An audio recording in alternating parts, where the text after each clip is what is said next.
salam sejahtera bagi kita semua. Shalom, Om Swastiastu, Namo Buddhaya, salam kebajikan. Perkenalkan, nama saya Nadia Siti Nabila dengan NIM 056885 Saya mahasiswi semester 1 Prodi Ilmu Komunikasi dari UPBDJ Bantul.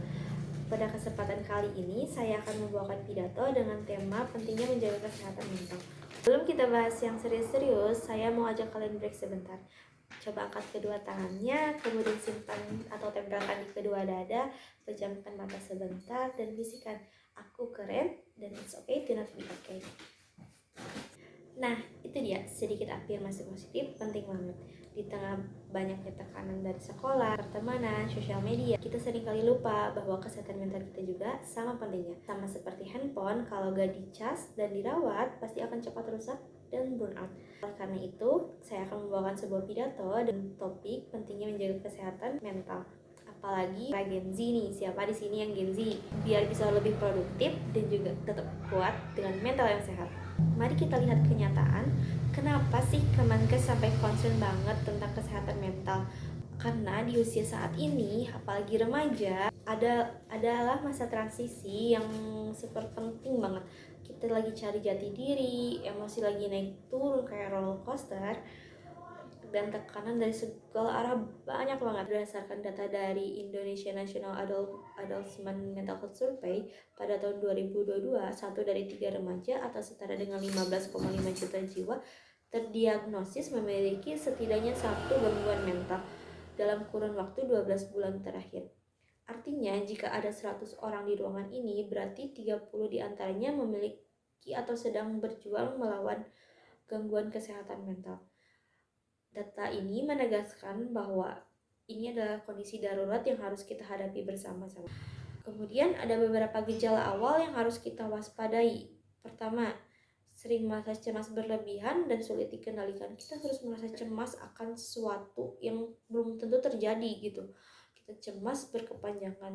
Kemudian terus merasa sedih hingga berlarut-larut, tidak mau makan. Itu juga salah satu termasuk gejala kesehatan mental ya teman-teman. Atau bahkan sampai mengalami gangguan tidur atau gangguan konsentrasi dalam kelas atau dalam belajar, kita gak konsen, itu salah satu gejala dari kesehatan mental kita yang terganggu. Mungkin sebagian orang di sini bertanya-tanya, apa yang harus dilakukan jika ada salah satu gejala tersebut atau sedang mengalami gejala tersebut? Kuncinya sederhana, yaitu perawatan mandiri. Apa sih yang dinamakan perawatan mandiri? Perawatan mandiri itu kita merawat diri kita sendiri secara baik, yaitu dengan cara aktif olahraga, kemudian istirahat yang cukup, makan makanan yang sehat, kemudian sering berpikir positif, melakukan afirmasi positif. Kalau sudah merasa stuck dan sulit ditangani sendiri, mencari bantuan profesional itu bukanlah aib, melainkan tindakan cerdas dan berani untuk kesehatan diri kita.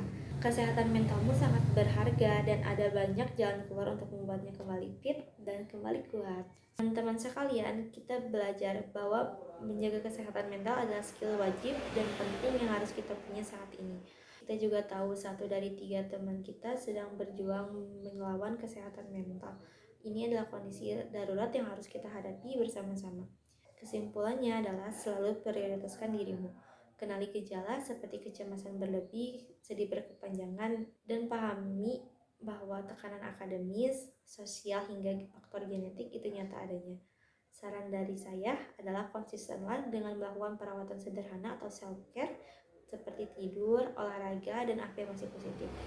Janjilah support system yang tulus bagi temanmu. Rangkullah temanmu yang memiliki beberapa gejala tersebut, jangan hakimi mereka, tapi rangkul mereka, dengarkan mereka. Dan yang terakhir, jangan pernah takut atau malu untuk mencari bantuan profesional. Bila dirasa penanganan sederhana tidak efektif, itu adalah langkah cerdas dan berani menuju pemulihan.